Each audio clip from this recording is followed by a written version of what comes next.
Three, two, one, roll the.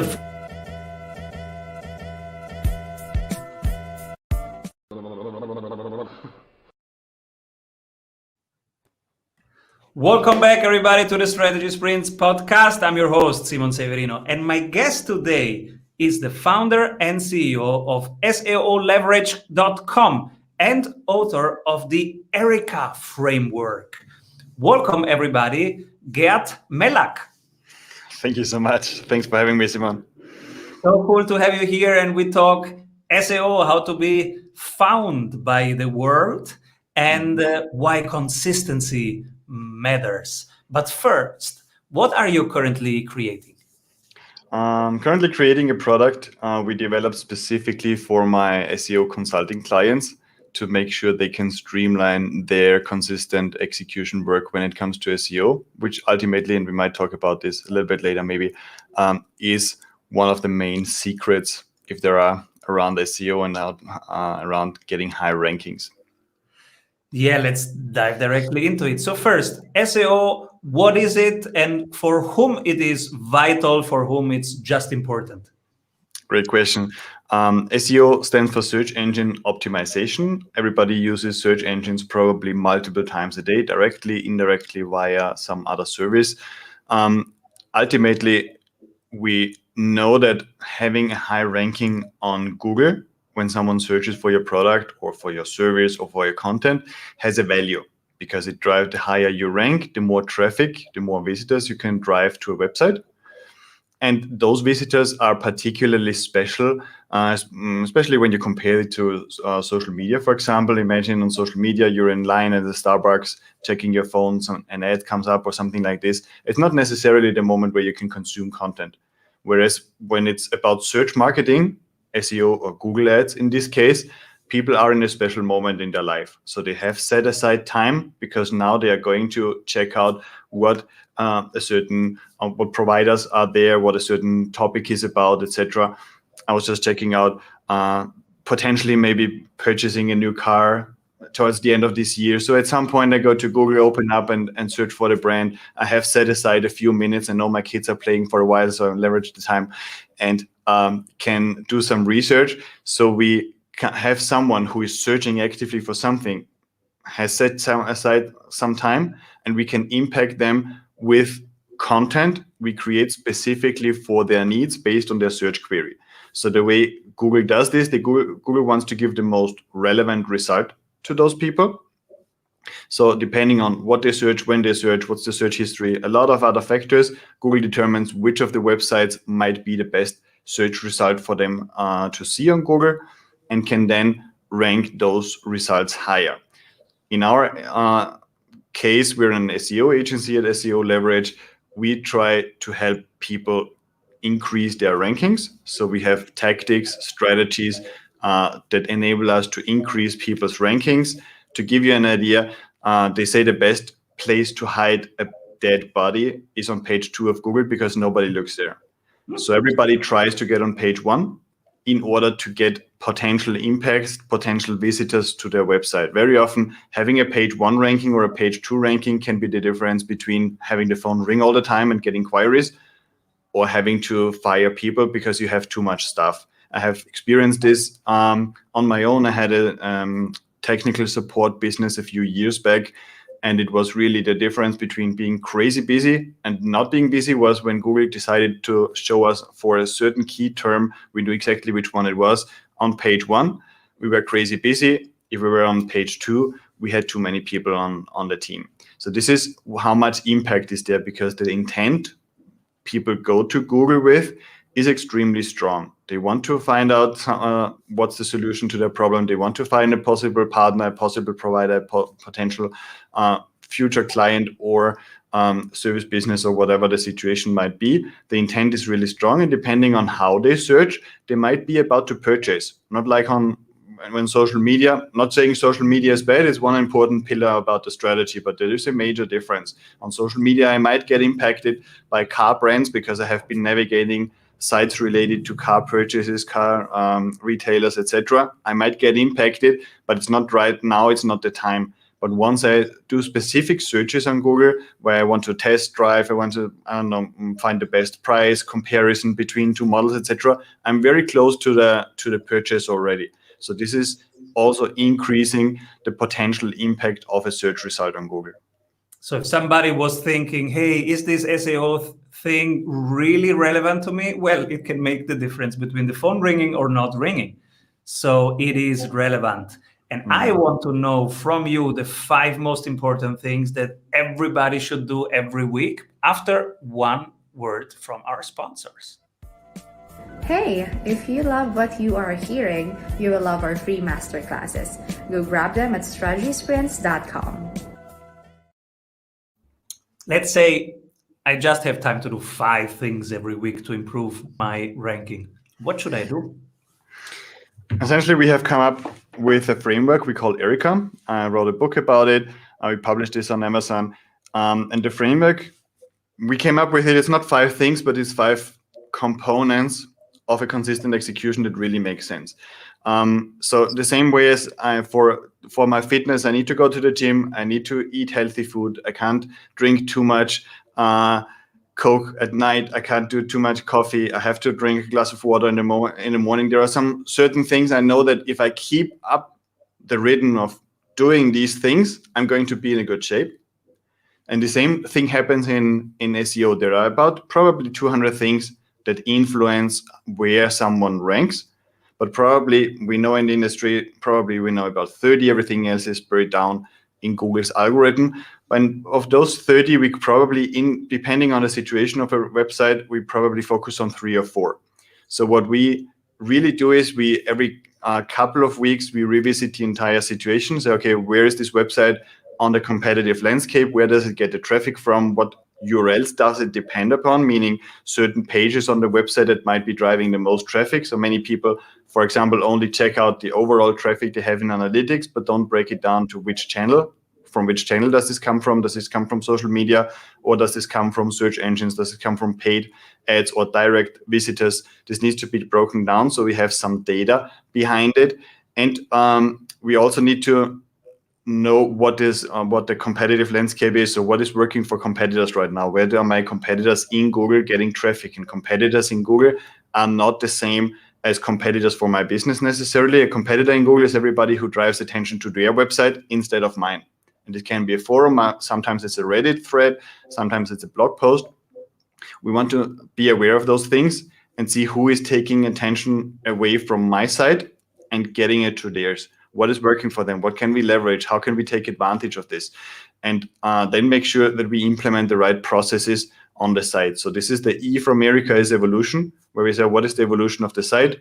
What is the current situation? We want to make sure that the site owner and we as consultants know exactly what is happening on the site to make the next. Let's go deeper into this first point. So, because our SEO team, when they bring me the report of what Google sees as our competitor, it's usually nuts. It's not firms who are doing what we do. It's just some random words that people associate with. Mm-hmm. And so, how do you set the first set of keywords? Because most people struggle with finding the first set, which they then can improve on. But let's say you don't have data yet, because you're just starting out with SEO. How do you find your first set of keywords, and how many should they be? We usually do a large keyword research initially when we start with a project. Okay, sometimes this keyword research can be informed by an existing Google Ads campaign. So if you have been running Google Ads, you already have a conversion set up on your site, and you know if you spend a certain amount of money on ads for a certain keyword. This is how the Google Ads works. So you bid on certain keywords to appear when they are being searched for. Very often this information can be informative, where we already know what works or what never worked. This already gives us a little bit of a direction. Otherwise, in general, we have a briefing with our client, get an idea what their current clients are about, what are they purchasing, what are they interested in, what are the main questions that pop up on the sales department phone calls, for example, where they say, okay, everybody wants to know this and that. Everybody in SEO, for example, wants to know if there is how long it's going to take until they are number 1 on all the terms they want to rank for, right? it's a common question. People don't know how this works, and we explain it to them. So very often, business owners or their sales department have a very good idea what are the main topics that are interesting in this space. Okay, so this can definitely be informative. We then have specific tools, Google's tools and other external third-party tools that help us analyze and come up with a large list. Usually it's a few hundred, a few thousand, very often terms, where we know how often they are probably approximately being searched for. This is not specific numbers, but it gives us an idea what has like 10 times the searches a certain term has. So it's not the same ranking for iPhone or iPhone repair shop in the south of Sydney, for example, right? There are two different queries around the same topic, but the competition is going to be largely different. So ranking for iPhone today is going to be next to impossible, whereas ranking for the iPhone car repair store in the south of Sydney is probably not so competitive. So we want to pick our battles. Some keywords are being searched for a lot, but it might be too hard to get in there and have a realistic chance to rank. Some might be not competitive at all, but maybe there are 2 people a month searching for those, and only one might end up on our website, and every 3 months one might really purchase from us. So it's not enough volume. We need then to figure out strategic ways on which terms to target. And here at SEO Leverage, we have developed processes. Many might think, why thousands of keywords? Is it that you want to rank a little bit in every one, or is it that you are testing which are the winning ones? Thousands of keywords, because we are going to then have a filter process where we filter them. We ask our clients to filter them with their industry knowledge. We're not experts in anything. We have clients talking about ferrets. We have clients talking about internet service providers. We know in the meantime a little bit about hair extensions and also probably classical guitar. We have a little bit of everything. We have a really good industry selection here, but we are not experts. We need an industry expert to look through those keywords and say, look, these are completely unrelated. These are not important. This is not what we do. This is what we do. We ask the client to highlight then on the top section of this document the most important ones, and then we go deeper into our research and say, okay, look, now we know the top 20 terms you want to rank for. The other ones, we're going to keep them for the moment for a later moment, but then we dive deeper into those 10 key topics. And then we need to understand one thing: a URL, a website, a web page isn't only ranking for one single keyword. There are websites out there that rank for 1,000 different keywords. So when you start grouping this long list of 3,000 keywords up and say, okay, everything, this is about business coaching, and everything that talks about coaching e-commerce clients, we can group it together and see if we can create content around these topics. And probably it might be 200 of those keywords already condensed in one strategy. And then we do this again and again and again to make sure we cover the ground where we think our expertise lies, where our client base is, where we think we can convert well, etc. We break this then down and try to convert it as soon as possible into action steps. Pros and cons of doing SEO in your team or having an agency doing it for you? Pros, probably the only pro I can really think of, and probably biased as an agency, but I think it's just really something that's really complex. It got really complex over the years. So we are a team now of more than 20 people working on clients' projects, and people are specialized within SEO. Very similar to when you run Facebook ads, people might be specialized on copywriting. They might be specialized on advertorials. They might be specialized on image design or video, etc. You have the same thing in SEO. So if you want to do it in-house, you need to be prepared to have several roles, apart from at least 1 or 2 people with a long experience in SEO. I've been doing this for 20 years. This doesn't make me a good SEO directly just because it's 20 years, but I've seen a lot of things. I've seen people putting white text on white background to trick Google and getting their sites ranked. This actually worked 20 years ago. We have seen all the algorithm updates someone might have heard about this, Panda and Penguin and Pigeon, and I don't know how they were called. We have seen a lot of things and have in the meantime, I think, developed a realistic feeling of where Google is going with their updates, what they are trying to achieve in the future, where they're going to lie have their focus on.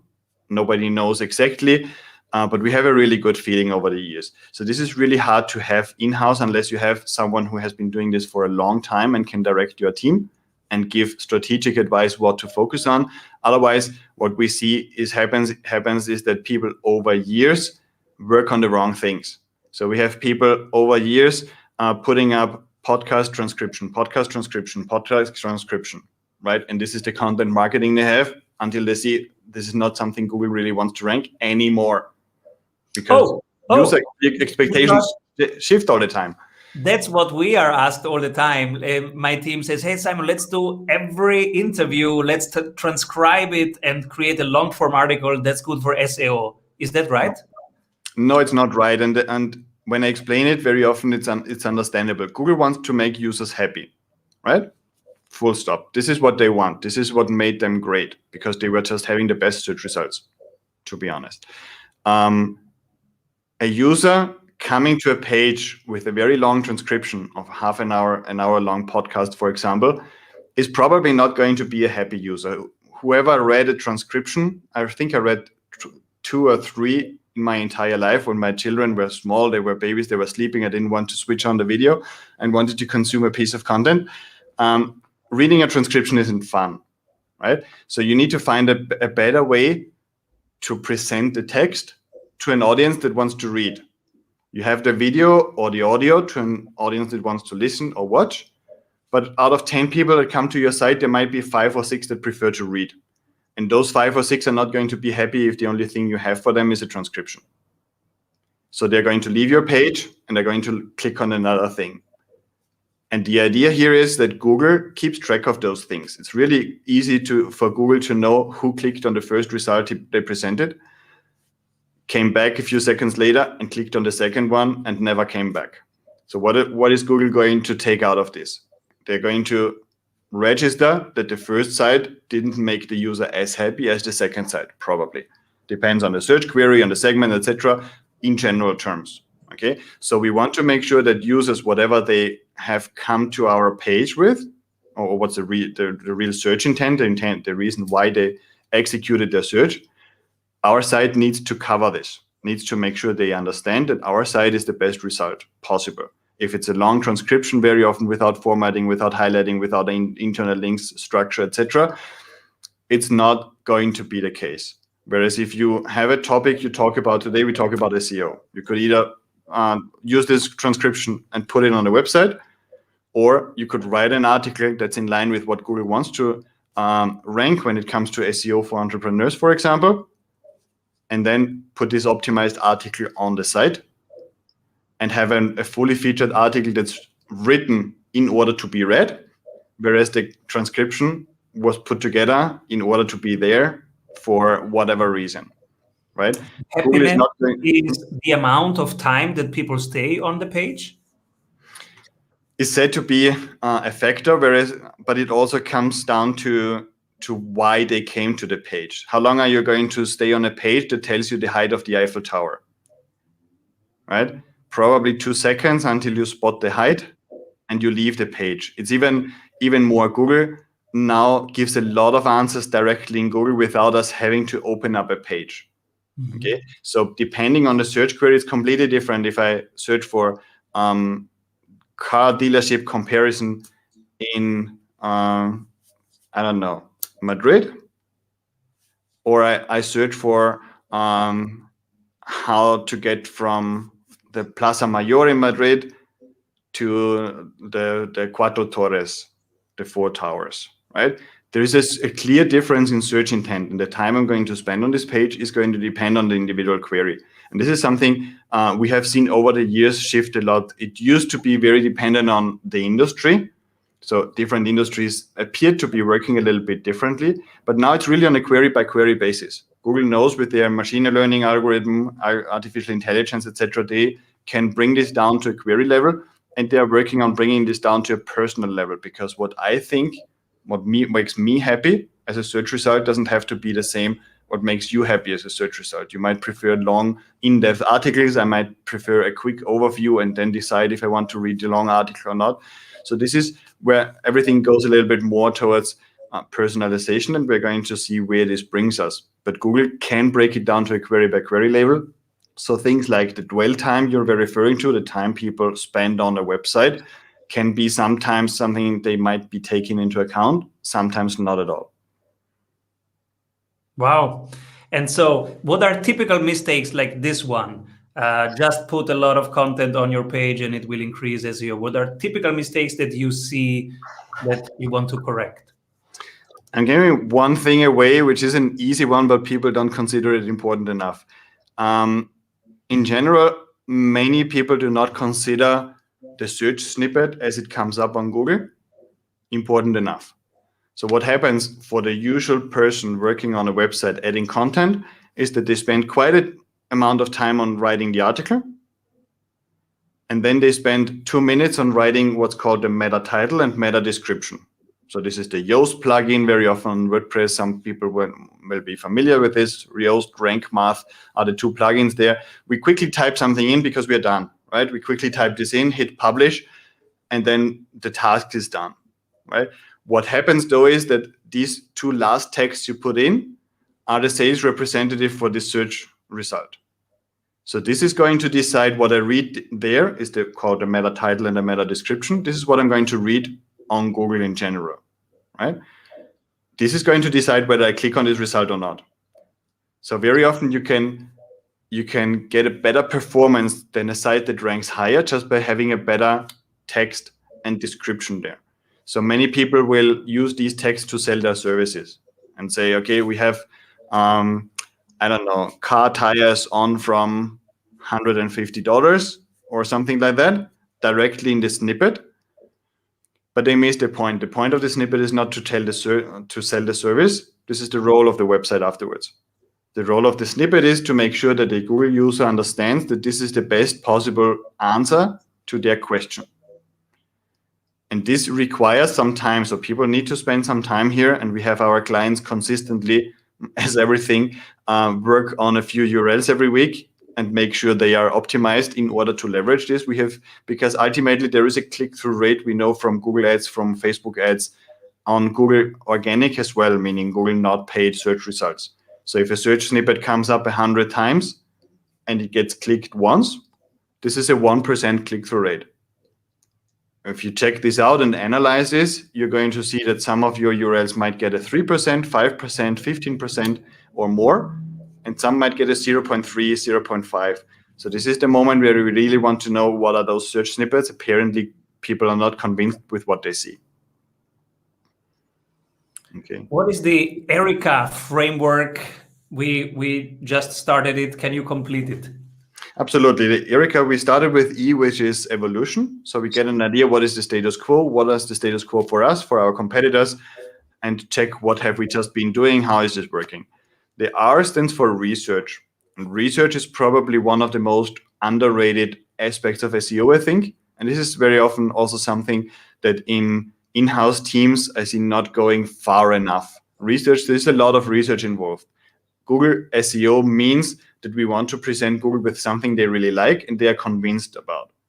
So a lot of research goes into this, a lot of high professional, very expensive tools we have as agencies at our disposal are required just to come up with this intel, if you want, in order to draw the right conclusions afterwards. So there's a lot of research going in, the keywords, the competitors, the user experience testing, etc. All these things go into the research step and need to be taken care of on a regular basis.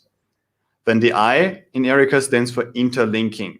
It's internal links and external links. Links for Google are a vote of confidence, meaning another site endorses my site if they link to me in a certain context. Now, it doesn't help too much if the local plumber is going to link to my internationally acting SEO leverage website. Google can see there's not really a relation. But if someone in the business space, in the marketing space, etc., links to an SEO agency, Google can certainly draw their conclusions out of that and say, look, this is something we're going to take into account. And originally, many years ago, it used to be a sheer number. So how many people link to you? How many people link to me? If you have 5 links and I have 2, you're ranking higher than I do, right? Google has been thankfully becoming much smarter about this and is now able to check, are those links really relevant, or from all the links that point to your site, which ones can I ignore, which ones should I pay special attention to, and then figures out what needs to be done. Google at its core is still content and links, and this hasn't changed. What brought Google where they are today essentially is that they figured out that the more links a website gets, the higher the chance that it's going to make users happy, because it's probably more popular, more people endorse it, more people link to it. This was the main premise, and this hasn't changed. Google has added more layers of algorithm complexity on top, but at its core, it's still link-based, content and link-based. So these are the two elements we definitely want to take into account. And links here are also internal links. So how different articles on your site are coming together, which article links to which article. There is a strategy behind it that can be leveraged to make sure that link choose or page rank, as we call it in SEO very often, flows in the appropriate way throughout your page. Then we have C for content. Content is king. It's content and links, as we were saying. So we want to know what content went down, what content went up in rankings, which content are we missing on our page, where our audience apparently seems to be talking about this, but we don't have a content that relates to this, or the sales department saying, look, suddenly people ask us for such and such. Okay, maybe we should also have a content about this in our on our website, on our blog, and start trying to rank for this. And then A is action steps. So for us, it's really important to focus on execution. It's great to have the nicest plans, the biggest ideas and visions for this year, what's going to happen on the site. We managed to break it down into real bite-sized pieces that can be executed in the next 2 weeks. So we have a 2-week rhythm. Every couple of weeks, my team and I prepare what are the high impact steps someone can be focusing on. They get this program, we record a video. Initially, we do a few calls to get them familiar with the program. We record this, we lay this out and say, look, in the next 2 weeks, based on all this we have now been working through, these are the steps we think have the highest impact. And then in 2 weeks, we do this again. And then 2 weeks afterwards, we do this again. And this is the consistent execution that's working really, really well for clients, that essentially keeps them with us because they kind of see results. And when you see results, you don't want to switch provider. So this is what's good for us, because clients usually stick with us once they have a grasp on this program. And then results compound over time. So very often it takes a few weeks until you see slowly an improvement because you're tackling a lot of stuff. But then it's really optimizing article after article after article. We just had a client in an admittedly not too competitive space, but still getting like a 60% plus after a few weeks, just by following consistently the right things and thinking a little bit more about their audience and less about their industry.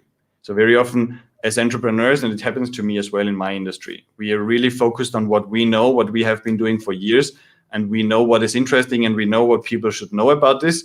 But very often we need to take a step back and say, okay, what are my users really looking for? My users might not know what SEO is. My users might not know the difference between Google Ads and SEO. My users might not know what a keyword is. So maybe I need to pick them up completely in a different stage where they search for what is SEO rather than the best SEO agency that can help them with their program.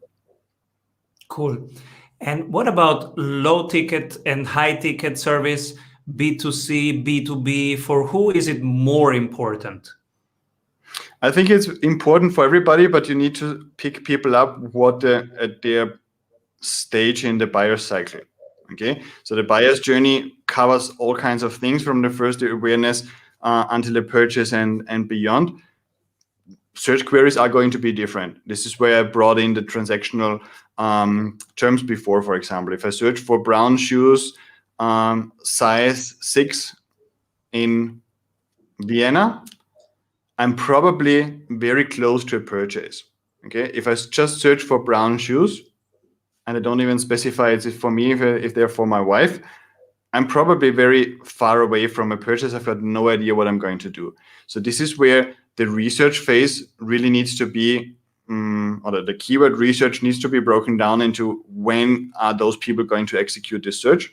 And depending on how much content you have, how much content you can create, you might want to start earlier or closer to the actual purchase. Ideally, you would rank close to the actual purchase for a start, because those are going to give you the fastest ROI, because if you make them rank, they're going to come in.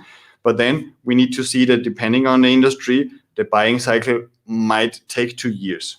I already wanted a new car last year, and I might purchase it this year because my car is still okay. I don't need it right now, but I'm still researching, right? So the buyer cycle can be very long. We were working with office refurbishment companies, for example, where people ask for a quote to get the office redone based on what they see before they purchase the office space.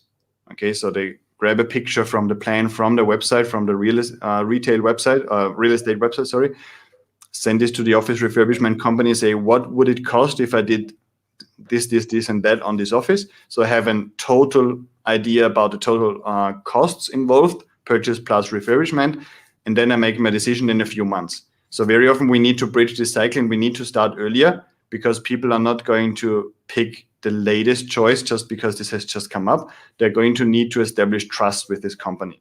Okay, this very often happens in coaching spaces as well, happens to us in agencies. People want to build up this trust over time and get close and close, and might download something, might listen to a podcast, might watch a video, etc.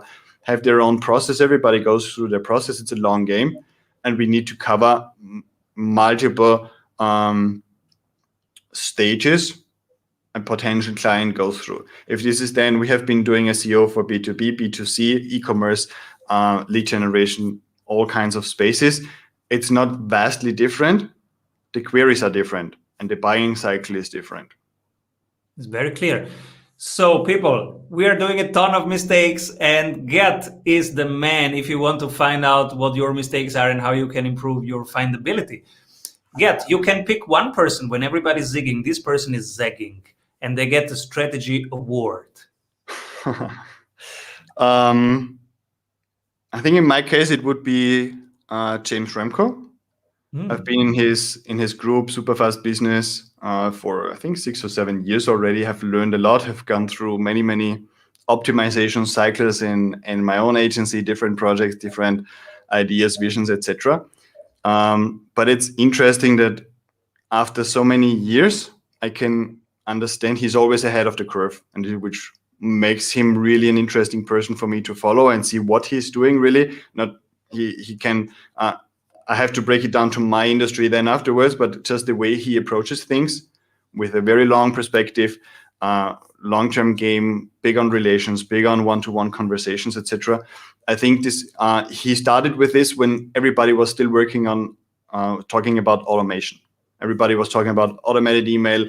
I don't know what. Now the industry shifts, but he, for example, has been doing this all the time essentially. Okay, so I think this would be James Remco, definitely. And what did you recently change your mind about?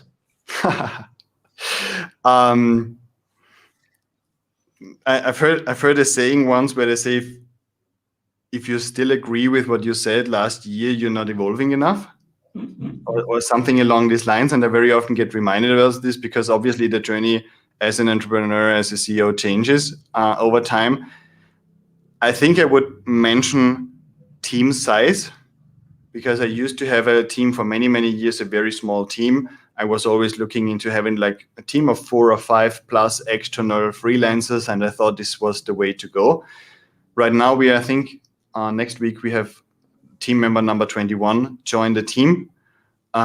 Things work at least as smoothly as they did before. We are able to help many more business owners this way. I'm not working vastly more than I did with 4 team members. We have account managers, we have people in the assistants, etc., that help with the process. We have lined up everything with standard operating procedures, SOPs, in order to make sure everybody knows how things are done in this company. We bring in new people all the time. It has become easy for us to grow. By the time we bring in new clients, we can grow the team. Bring in new clients can grow the team. And this is definitely something I would not have expected to be true for us. I was always having this kind of consulting thing in mind, where I said, okay, I started out myself, right? By myself. I was the consultant, but I also was the programmer. I also did the Facebook ads. I also did the Google ads. I did a little bit of everything, many years of programming. and then slowly handed things off. But yeah, when I started handing things off, I thought, probably 4 or 5 people is probably manageable. This allows us to train, and then we just outsource to freelancers on an occasional basis. But things have been improving a lot by selecting great team members, investing a lot of time in their training, that's for sure. But things have been evolving a lot and changing a lot in this aspect. Cool. Who should be my next guest? I think it could be interesting to interview Anthony Jansamuth.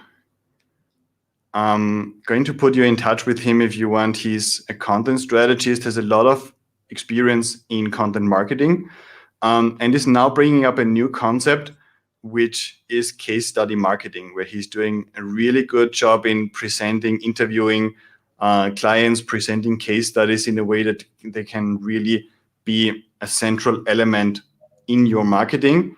And everybody essentially wants to identify somehow with an offer, which makes, in my point of view, this makes it really interesting. So everybody wants to identify with an offer, and there's probably no better way to identify it as if you see a case study from someone in a similar situation.